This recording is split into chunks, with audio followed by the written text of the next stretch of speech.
très bien. On démarre donc cette dernière session. Merci d'être resté. Donc, elle est consacrée à une question vive, importante, qui est celle donc de la poursuite d'études des bacs pro, des bacheliers professionnels. Donc, nous aurons trois communications.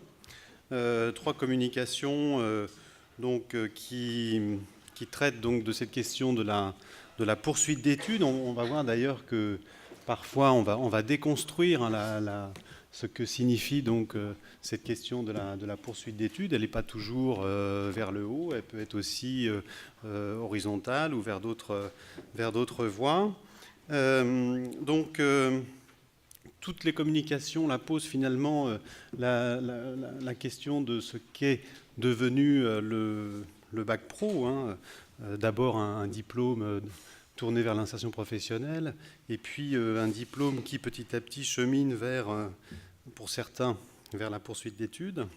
Donc d'un diplôme connu, il devient parfois un petit peu méconnu, notamment pour cet aspect-là.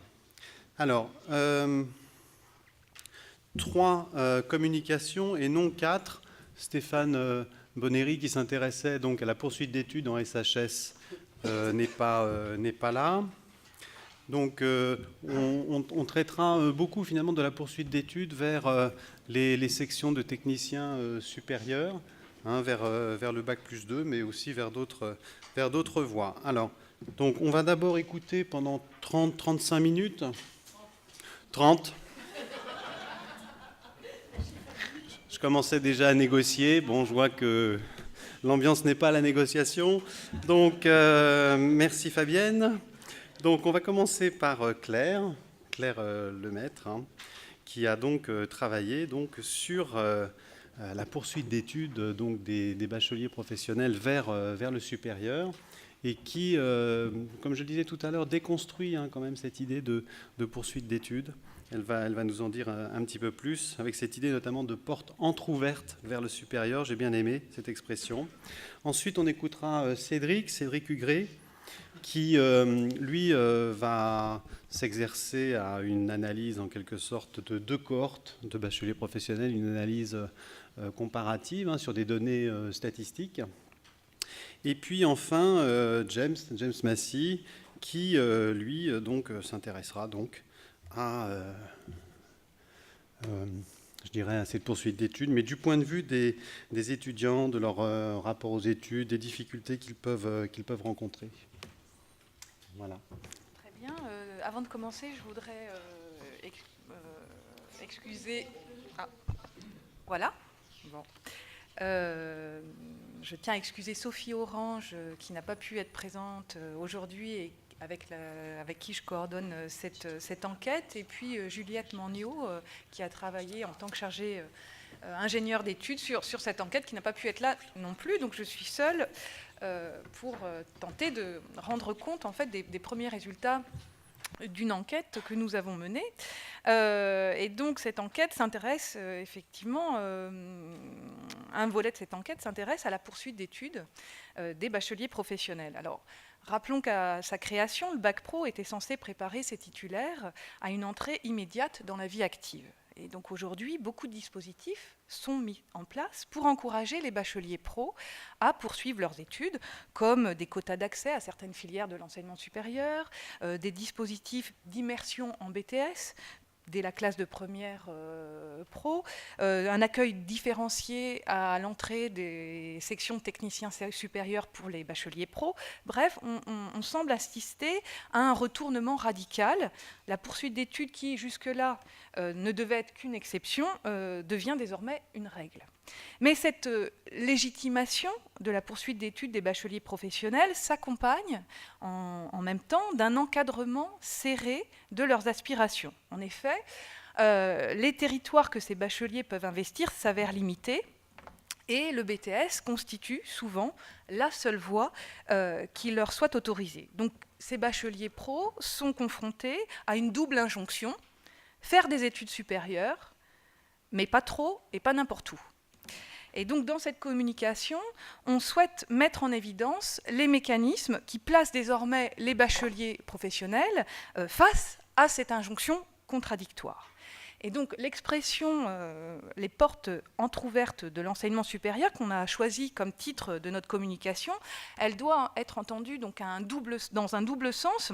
Elle signifie à la fois que les élèves de terminale professionnelle ne disposent que d'une voie de passage très limitée pour accéder à l'enseignement supérieur, mais aussi que pour gagner l'enseignement supérieur, ces élèves doivent, et ce malgré des injonctions qui les enjoignent de s'y orienter massivement, ces élèves doivent y faire leur place eux-mêmes par des tactiques le plus souvent collectives. Alors, nous nous appuyons ici sur une enquête qu'on a appelée PRISM, qui a été menée entre septembre 2014 et juin 2015 dans les académies de Nantes et de Créteil, auprès d'élèves de terminale générale, technologique et professionnelle. Nous avons ainsi recueilli 6326 questionnaires, mené une quarantaine d'entretiens, mais également fait des observations de cours, de conseils de classe, des observations de salons d'orientation, des entretiens informels et formels avec des chefs d'établissement, des enseignants, etc., etc.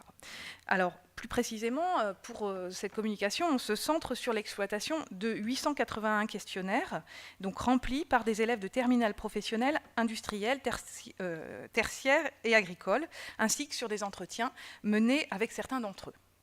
Alors, ce que je vous propose dans cette communication, c'est dans une première partie, je vais tenter de rendre compte de la cartographie de l'enseignement supérieur des élèves de Bac Pro, c'est-à-dire comment ils perçoivent et comment ils se représentent l'enseignement supérieur. Dans une deuxième partie, il s'agira d'aborder peut-être plus rapidement comment ces cartographies spécifiques sont modelées par l'institution scolaire via un travail d'accompagnement post-bac différencié selon les filières du baccalauréat. Et enfin, il s'agira dans une troisième partie de rendre compte de la manière spécifique dont les bacheliers pro tentent de se faire une place dans l'enseignement supérieur. Alors, comment les élèves de Bac Pro se représentent-ils l'enseignement supérieur? Pour la plupart d'entre eux, les limites de l'enseignement supérieur sont on ne peut plus floues. Alors attention, ce n'est pas l'apanage des bacheliers professionnels. Un de nos résultats, c'est de montrer que tous les élèves de terminale, tout bac confondu, ont une vision floue de l'enseignement supérieur. Mais ce qui les distingue de leurs homologues des filières technologiques et générales, c'est que s'ils ont du mal à le circonscrire, ils se servent le plus souvent du point de repère du BTS pour le situer.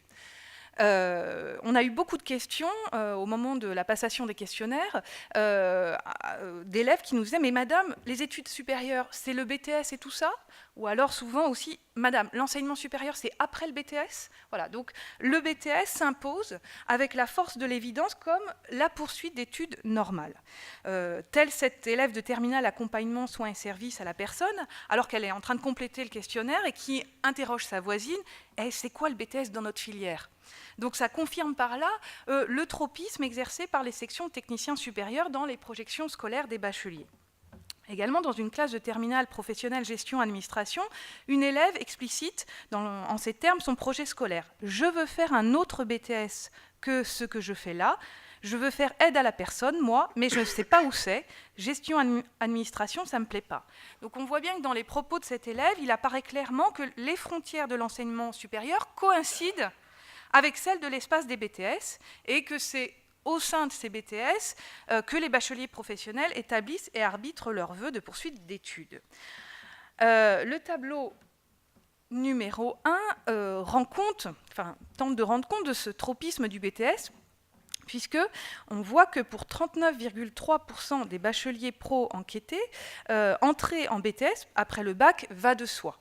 Et que pour 38,8% d'entre eux, c'est une possibilité. Donc les vœux de BTS apparaissent donc largement majoritaires chez les élèves de terminale professionnelle. Et ce sont ainsi 67% des élèves de terminale professionnelle qui envisagent des vœux de BTS parmi leurs projets post-bac, contre respectivement 52% des élèves de terminale technologique et 18% des élèves de terminale générale. Alors, cette vision tronquée de l'enseignement supérieur s'explique notamment par la plus faible présence dans l'entourage des élèves de Bac Pro de proches suivant ou ayant suivi des études supérieures. Et qui plus est, l'enquête montre que lorsque leurs connaissances ont accédé à l'enseignement supérieur, c'est très souvent en BTS, puisque les 3/4 des élèves enquêtés connaissent quelqu'un ou qui disent connaître quelqu'un de leur famille qui a fait l'enseignement supérieur, ces 3/4 connaissent quelqu'un qui a fait ou fait un BTS. Donc, ne pouvant s'appuyer sur leur famille pour décrypter le fonctionnement et l'étendue de l'enseignement supérieur, ces élèves, finalement, sont plus enclins à calquer leur horizon scolaire sur l'espace familier des sections de techniciens supérieurs. Et le reste des formations, souvent, sont appréhendées par le biais de présupposés ou de rumeurs. IUT, moi, je pensais que c'était un truc comme avec les ingénieurs. Doctorat, je pensais que c'était peut-être pour être docteur. Ou encore l'exemple de cet élève de terminale qui, mis en situation par le questionnaire de devoir classer les formations de l'enseignement supérieur, il est contraint d'improviser en partie. Je lis donc le BTS. Voilà. Bon, le BTS, je le classe en 3 parce que je sais que c'est dur, en 2 l'université parce que je sais que c'est très dur, l'IUT en 1 parce que, il fait un geste au-dessus de sa tête pour signifier un niveau très élevé, et les classes préparatoires en 4, ça a l'air bof parce qu'on nous prépare en fait. Donc on voit bien comment il improvise sur toutes ces autres filières de l'enseignement supérieur qu'il ne maîtrise pas. Alors, pour comprendre les cartographies de l'enseignement supérieur des élèves de terminale professionnelle, il est donc nécessaire de se départir de la définition et des contours officiels des études supérieures. Et d'abord, comme on vient le voir, les élèves de terminale professionnelle n'envisagent jamais l'enseignement supérieur dans son entier, en mettant en balance l'ensemble des filières pour effectuer leur choix, comme le présupposent les dispositifs d'orientation active. Et ensuite, les projections des bacheliers professionnels ont ceci de différent de celles de leurs homologues des sections technologiques et générales, et ça c'est un premier résultat de notre enquête, je crois, c'est qu'elles admettent en leur sein des filières qui sont en dessous du niveau du baccalauréat, et ce, dans des proportions non négligeables.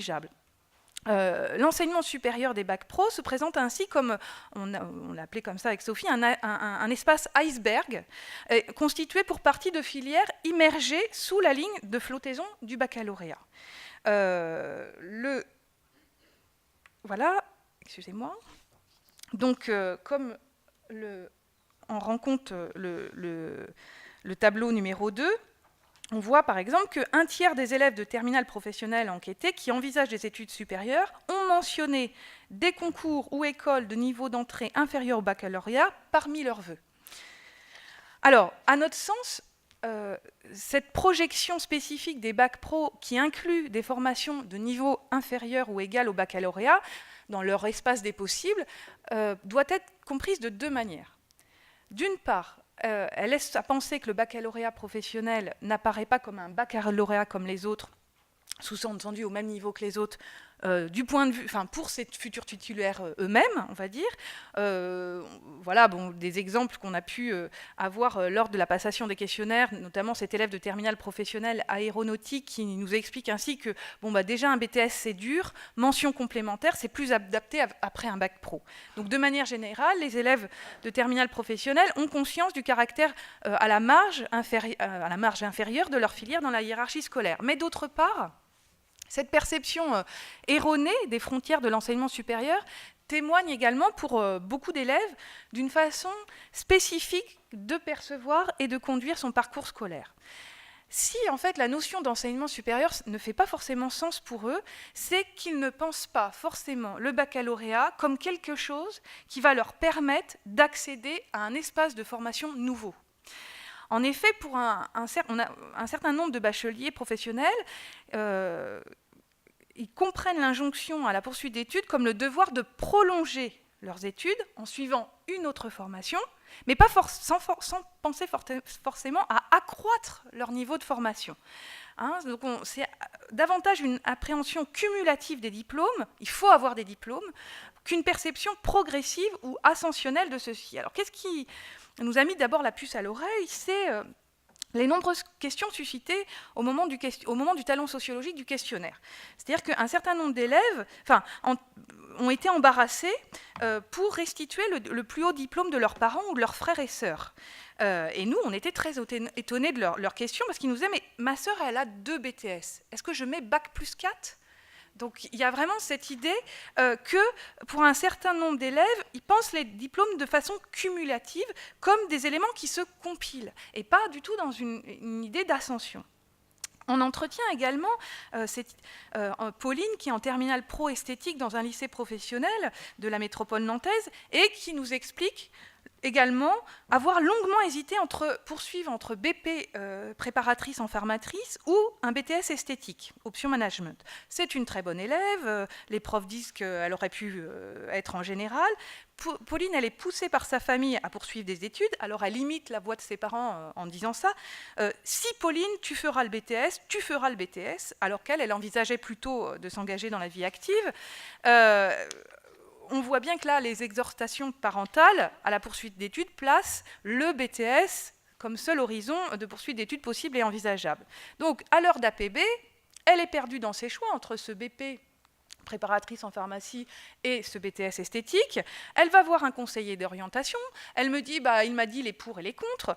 Et dans les raisons après invoquées par cet élève qui choisit finalement de poursuivre en BTS, aucune n'a trait au niveau de qualification plus élevé du BTS. Aux yeux de cet élève, BP ou BTS sont 2 formations qu'elle met en balance sans considération du niveau de qualification. Et notons au passage qu'a priori, dans ce qu'elle renvoie, c'est que le conseiller d'orientation ne semble pas non plus lui avoir indiqué que ce n'était pas le même niveau de qualification. Bon. Donc, les cartographies des élèves de terminale professionnelle ont ainsi cette spécificité d'être à la fois polarisées sur les BTS et les diplômes inférieurs ou équivalents au baccalauréat. Mais cette manière dont les bacheliers perçoivent l'enseignement supérieur ne doit cependant pas être interprétée seulement comme la résultante de freins culturels ou d'un manque de capital culturel de la famille, etc., mais bien également comme le produit du travail d'accompagnement post-bac différencié selon les filières du baccalauréat. En effet, dans leur accès à l'enseignement supérieur, les élèves de terminale professionnelle bénéficient moins que leurs camarades des autres filières des dispositifs d'aide à l'orientation. Ils sont ainsi moins nombreux à avoir eu droit à des présentations de l'enseignement supérieur au sein de leur lycée, à avoir rencontré un conseiller d'orientation psychologue, ou encore à s'être rendus à des salons d'information, comme le montre le tableau numéro 3. Donc, l'encouragement récent à la poursuite d'études des bacheliers professionnels explique à la fois que les outils d'accompagnement soient encore, on va dire, peu formalisés, peu institutionnalisés, ni routinisés, mais aussi que les élèves ne s'en saisissent pas. Mais cette moins grande familiarité avec les dispositifs d'aide au choix peut aussi s'expliquer par le peu de latitude qui est laissé aux élèves de terminale dans leurs aspirations post-bac.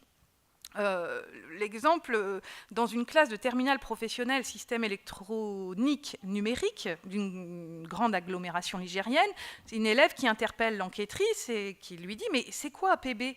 Et donc l'enquêtrice lui répond « c'est admission post-bac ». Et un autre élève, assis à côté du premier, commente « de toute façon, on n'a pas le choix ».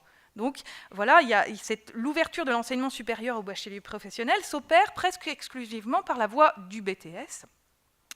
Je vais passer ça, voilà. Et en fait, ce qu'on voit, c'est que le cadrage de l'orientation des bacheliers professionnels s'appuie sur l'opposition entre un discours rassurant et étayé à l'écart des BTS et un discours de la peur et succinct à propos des autres filières de l'enseignement supérieur. Non seulement celles et ceux qui veulent envisager d'autres orientations que le BTS doivent se débrouiller pour en déchiffrer et en décoder les fonctionnements, comme on le verra à la fin de cette communication à travers l'exemple de Fabien, mais surtout, ils sont amplement prévenus des risques qu'ils encourent en empruntant ces autres voies. Voilà, les anciens élèves qui ont bravé les limites ou ont osé des orientations peu recommandées sont souvent présentés aux classes comme des épouvantails afin de décourager les possibles impétrants. Et à l'inverse, les anciens élèves que l'on expose et qui sont invités à venir témoigner dans le cadre des cours d'AP, par exemple, sont ceux qui ont intégré le BTS dans la lignée du baccalauréat suivi. Donc, n'est ainsi généralement donné à voir comme type de poursuite d'études dans l'enseignement supérieur réussi, le BTS, et qui plus est, dans la filière du bac pro poursuivi. Tout cela donc a pour effet de contribuer à conforter les élèves dans un choix connu et familier, le BTS, dans la lignée de leur baccalauréat, voire des formations de niveau inférieur au baccalauréat. Alors, ce cadrage des choix opérés par les acteurs de l'orientation scolaire au niveau de l'établissement, donc conseillers d'orientation, enseignants, etc., répond à des directives ministérielles. Il y a un proviseur qui nous rapporte que c'est le recteur qui leur demande des bacs pro en BTS et fait l'objet de contrôles au niveau plus large de l'académie. Et donc, on a été amené à mener des observations aussi à l'occasion de comités de liaison secondaires supérieurs qui sont organisés conjointement par le rectorat et la région des Pays de la Loire et qui révèlent combien l'orientation post-bac concernant les bacheliers professionnels est pensée institutionnellement par le seul prisme du BTS.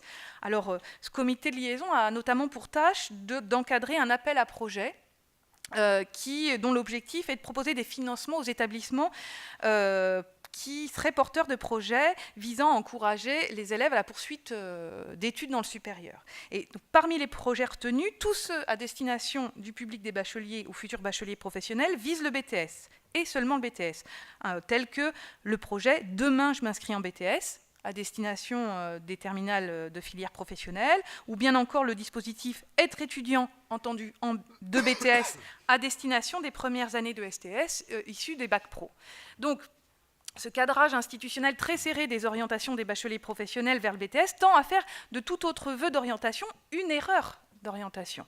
Et ces réunions sont aussi également l'occasion pour les acteurs académiques de l'orientation de déplorer les erreurs d'aiguillage des bacheliers professionnels et de montrer notamment comment leur nombre tend à diminuer, comme s'en félicite un des participants. Nous avons un taux très raisonnable, c'est-à-dire très faible, de bac pro en licence dans l'académie, même si ça reste inadmissible pour la licence qui accueille ce public de bacheliers, mais voilà, les proviseurs font un grand travail pour accueillir les bacs pro en BTS.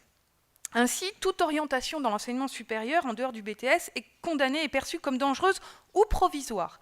Un des participants s'interroge, il dit dans cette réunion « Quid des bacs pro qui ont voulu essayer de faire la fac ? Ils se sont fait plaisir un an, pourquoi pas, mais s'ils souhaitent se réorienter en BTS, ils ne peuvent plus y aller à cause des quotas, et ça c'est très grave. » Donc on voit l'idée, soit c'est dangereux, soit ça doit rester provisoire. Alors, les élèves de bac pro, en fait, semblent être dans le même temps les plus désarmés, socialement, culturellement, scolairement, face à la poursuite d'études, et les plus encadrés par l'institution scolaire. Cependant, malgré une marge de manœuvre limitée, du fait de leurs faibles ressources et du cadrage serré de leur espace des possibles, les bacheliers professionnels ne sont pas pour autant passifs face à l'orientation post-bac, et j'en arrive à ma troisième partie. Voilà, face à un processus d'orientation fortement cadré par l'institution, les élèves de terminale professionnelle ne peuvent pas ou peu s'appuyer sur des ressources familiales pour opposer une résistance au verdict de l'institution. Beaucoup d'entre eux sont souvent les premiers de leur famille à accéder au baccalauréat. C'est pourquoi nombre de ces bacheliers professionnels vont se mobiliser de façon collective face au processus d'orientation. Et ce qui est vécu comme un processus, c'est ce qu'on voit chez les entretiens menés avec les élèves de terminale S qui vivent l'orientation comme un processus individuel et personnel où les parents sont mobilisés pour travailler leur choix d'orientation, eh bien ça va se vivre sur un mode souvent collectif, généralement avec le groupe de pairs chez les bacheliers d'origine populaire qui sont fortement représentés en baccalauréat professionnel. Et donc, pour illustrer cette idée de projection collective dans l'enseignement supérieur, je ne vais pas m'attarder, je vais analyser, vous rendre compte de l'exemple de Fabien, qui est de ce point de vue éclairant, et qui permet de saisir concrètement qu'est-ce que ça veut dire, ce qu'on entend par projection collective dans l'enseignement supérieur. Alors, Fabien a 18 ans. C'est un élève dans un lycée polyvalent d'Angers. Il est originaire de Beaufort, en Valais, commune de 6500 habitants environ, entre Angers et Saumur. Et il nous dit, voilà, c'est pas si loin, c'est à 25 minutes d'Angers en voiture, mais c'est chiant car c'est des quarts de campagne et ça prend 1 heure. Donc Fabien a décidé d'être interne dans l'établissement. Il a effectué toute sa scolarité dans le public et a redoublé sa 4e. Donc Fabien est le premier dans sa famille à pouvoir prétendre poursuivre des études dans l'enseignement supérieur. Son père est gardien de déchetterie, après s'être formé au métier de couvreur, mais une blessure au bras l'a contraint à changer de profession. Sa mère travaille dans un supermarché. Son frère aîné, qui a 23 ans, est chauffeur routier et il nous dit « il ne s'est pas arrêté super loin aux études ». Il évoque bien 1 ou 2 cousins ayant poursuivi des études à l'université qui n'ont a priori pas abouti, mais qu'il semble peu connaître. Je cite « Je dois avoir un cousin qui est venu sur Angers pour faire du sport. Après, je ne sais pas où il est. Après, j'ai des autres cousins qui ont fait que de changer. Genre, j'ai un cousin qui a dû faire un bac ST2S. Il a continué et du coup, il s'est arrêté. Il travaille dans une société de vidéosurveillance maintenant. » Donc on voit pour Fabien, l'université est un univers peu familier et dont il nous dit qu'il ne connaît pas plus que ça. Alors, Fabien ne bénéficie pas non plus d'un accompagnement familial ou moral et ou logistique pour constituer ses vœux d'orientation. À aucun moment dans son entretien, cet élève mentionne spontanément ses parents. A contrario des entretiens menés auprès des élèves de terminale S, au cours desquels les parents sont omniprésents dans les propos des élèves. Fabien a ainsi, comme il le dit lui-même, fait ses démarches tout seul. Donc il dit, voilà, j'ai fait mes démarches d'orientation tout seul. Enfin, il ne dit pas ça, mais il le dit là. Ajoutant aussitôt, je faisais ça du coup au lycée. Et l'entretien de Fabien montre cependant combien ce tout seul n'est à entendre que du point de vue familial et que ces démarches d'orientation revêtent au contraire un caractère collectif. Alors, Fabien est peu loquace. Alors souvent on se dit, les entretiens où les élèves ne parlent pas beaucoup, il est peu loquace, donc il n'aborde à aucun moment son rapport à l'école et ce qui l'a poussé à s'orienter en bac pro. Et ce, malgré les différentes relances de l'enquêtrice. Manifestement, c'est une orientation subie, par défaut. Fabien indique toutefois qu'il s'est rendu en 3e à des portes ouvertes et qu'il a opté pour la spécialité pilote de ligne en production dans l'offre des bacs pro présentés par l'établissement. Je cite, « Je regardais les bacs pro, du coup j'ai fait les portes ouvertes de Saint-Exupéry, j'ai changé le nom, j'ai vu ça, j'ai fait tiens, ça peut être pas mal. » Fabien sélectionne ainsi cette spécialité, plus parce qu'elle est proposée par un établissement qu'il connaît bien, qu'au regard de ses débouchés ou parce qu'elle correspondrait à ses goûts. L'habillage sémantique de cette spécialité, pilote de ligne, masque le travail réel, le travail en usine dans une chaîne de production, et c'est ce que Fabien découvre peu à peu, puisqu'il dit « Je pensais que c'était différent de ce que c'est réellement, en fait », et fait qu'en définitive, cette spécialité l'intéresse peu, c'est chiant, c'est genre toujours la même chose. Donc, l'objectif de Fabien concernant sa poursuite d'études, c'est dès lors de fuir le monde de l'usine qu'il a entreaperçu via les stages effectués lors de son bac pro. Je cite, « Déjà avec ce bac-là, c'est un travail lassant. Ce n'est pas... En gros, c'est dans les usines, dans les lignes de production, régler la machine et après voilà. Les stages, ça allait parce que ce n'était pas long, mais faire ça toute sa vie, ce n'est pas super motivant. » Nombreux sont ses camarades de classe qui ne souhaitent pas non plus poursuivre dans cette voie, donc c'est le BTS CRSA. Et il dit, après, il y en a plein dans notre classe qui s'orientent ailleurs. Ah, ça ne leur plaît pas. Ils voulaient juste un bac pour pouvoir passer. C'est juste ça. Juste avoir le diplôme, le bac pour aller dans une autre école après. Donc on lui demande, mais toi non plus, ça ne t'a pas plu ? Bah vite fait. C'est pour ça que je préfère changer que rester là. Donc ces défections collectives laissent les élèves de cette classe isolés, seuls face à la constitution de leurs vœux, puisque les bacs pro ne bénéficient pas d'un large panel d'orientations présentées. Et le seul moyen dont Fabien semble disposer pour changer de voie est celui de calquer ses choix d'orientation sur ceux des terminales bac pro électricité de son lycée, les GADELEC, comme il l'appelle, comme il les nomme, c'est bon, les GADELEC, comme il les nomme, et qu'il fréquente en dehors des cours, à l'internat notamment. Ok, à l'internat notamment. Donc, voilà, Fabien envisage en effet en premier vœu ce qu'il appelle une licence pro, maintenance et sécurité des patrimoines bâtis industriels à Saint-Serge, l'université d'Angers, que beaucoup d'élèves de bac pro électricité de son lycée rejoignent selon lui chaque année. Et donc, Fabien se raccroche en quelque sorte au wagon d'une orientation collective qui lui permet de fuir l'usine. Cette licence, déjà, enfin, il ne dit pas cette licence, il dit déjà, ce n'est plus dans le même secteur, ce n'est pas dans les usines, c'est totalement différent, tout en étant assuré des prix. Et comme c'est l'université, de toute façon, c'est prix direct quand on a le bac. Donc, il prend connaissance de cette formation par l'intermédiaire de ses copains en bac pro électricité, qui sont internes comme lui, et qui ont bénéficié d'une information pendant leurs heures de cours. Enfin, information assurée par d'anciens élèves. Cette anecdote souligne incidemment combien pour ces bacheliers, l'offre des filières présentées est étroite et limitée, puisque seules les filières en parfaite adéquation avec la spécialité, ici bac électricité, sont mises en avant. Donc Fabien va ensuite, toujours en suivant les gars d'ELEC, au salon de l'apprentissage où il se procure une fiche d'information sur la dite licence pro. Et cette fiche qu'il garde dans son sac, qu'il veut absolument montrer à l'enquêtrice au moment de l'entretien, matérialise en quelque sorte une formation qui lui paraît encore lointaine. Voilà. Donc cette pratique collective de l'orientation constitue ainsi un univers rassurant pour Fabien, lui permettant d'appréhender à plusieurs des démarches qui ne lui sont pas familières, se rendre au salon de l'apprentissage, au rendez-vous avec les responsables de la formation, rédiger sa lettre de motivation et l'autorise en quelque sorte à s'aventurer au-delà des frontières du BTS. Mais cette mobilisation collective a néanmoins pour conséquence d'être limitative en termes d'orientation envisagée.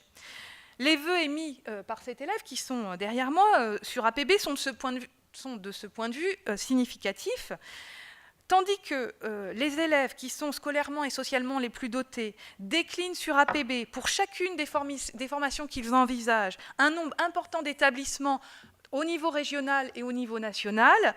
Fabien, lui, n'indique à chaque fois qu'un seul établissement pour les 3 formations qu'il envisage. C'est ainsi que sur les 3 vœux qu'il formule, une licence à Saint-Serge, un BTS ici, c'est-à-dire dans l'établissement qu'il fréquente, et un DUT à Saint-Serge aussi. C'est-à-dire les 3 établissements se situent à Angers. Donc on voit que cette orientation collective a pour effet une perception localisée de l'enseignement supérieur, Fabien en fait, ne projette pas la licence qu'il convoite ailleurs que là où s'inscrit son groupe de pairs. Et qui plus est, alors que le BTS CRSA, donc conception et réalisation des systèmes automatisés, qui est la poursuite logique du bac pro pilote de ligne qu'il suit, dont il nous dit qu'il s'agit d'une filière à laquelle il veut à tout prix échapper, hein, c'est vraiment, c'est le sauf qui peut, eh bien on voit qu'il place ce BTS en deuxième vœu. Alors, il est certes assuré de ne pas être pris parce que la formation qu'il convoite en premier vœu est ouverte, comme il nous dit, c'est prix direct, mais c'est révélateur du peu de latitude qu'il a pour faire ses choix. Hein, il repère la licence et on voit notamment que le DUT en 3e vœu, il dit « j'ai mis un DUT à Saint-Serge aussi, un DUT sur la production, mais je ne sais plus exactement le nom. Après, j'ai du coup, enfin, je ne sais plus. » Donc, on voit bien comment, en fait, à la fois, c'est projection collective dans l'enseignement supérieur, c'est peut être à la fois rassurant et ça permet de s'autoriser à s'aventurer au-delà du BTS et en même temps, ça demeure limitatif. Alors, juste en conclusion, à la création du bac pro, il y a 30 ans, les élèves des milieux populaires et leurs familles ont cru accéder au bac.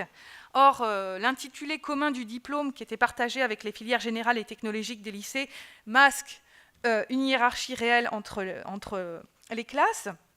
Et l'accès à l'enseignement supérieur des bacheliers professionnels, qui était auparavant découragé et qui est aujourd'hui légitimé, loin de signifier que leur baccalauréat, à présent considéré comme un bac comme les autres, est encore l'occasion pour eux d'éprouver l'inégale valeur de leur diplôme et les espaces limités auxquels ils donnent droit. Voilà.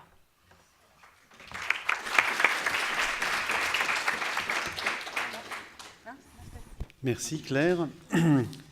Intéressant, on avait droit à la parole des bacheliers professionnels, ils étaient là avec nous, et en même temps on a vu tous les jeux d'orientation et les jeux institutionnels qu'il y a derrière. Je rappelle hein, les questions, vous pourrez tout à fait les poser, mais à l'issue des trois présentations, donc gardez-les un petit peu près de vous.